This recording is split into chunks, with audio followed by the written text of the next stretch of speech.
মা, ও মা। হ্যাঁ, এই তো বল। মা, পুজোর তো আর 1 মাস বাকি, জামা কাপড় কিনতে যাবে না? কি কিনবি ঠিক করলি এবারের পুজোয়? বল শুনি। কি কিনবো? আমি আগে থেকে সব লিস্ট করে রেখেছি, আমার লিস্ট পুরো কমপ্লিট। লিস্ট যখন বানিয়ে ফেলেছিস, রবিবার দিন যাব, ঠিক আছে? এবারে পুজোয় তুমি কি কিনবে মা?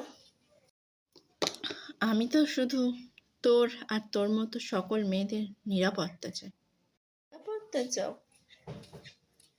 ঠিক বুঝতে পারলাম না মা, কি বলছো? না, ভুলে গেলি? ঠিক 1 বছর আগে 9ই আগস্ট কি ঘটেছিল তিলোত্তমার সাথে? এখনো তো শাস্তি হয়নি দোষীদের। ভরসা তো শুধু আছে মায়ের উপরই। মা দুর্গা যদি চান, একদিন দোষীরা ঠিক শাস্তি পাবে। তুমি একদম ঠিক বলেছো, তোমার আমার মতো প্রত্যেকটা মেয়ে চায় তিলোত্তমা বিচার পাক, আর নিশ্চয়ই পাবে।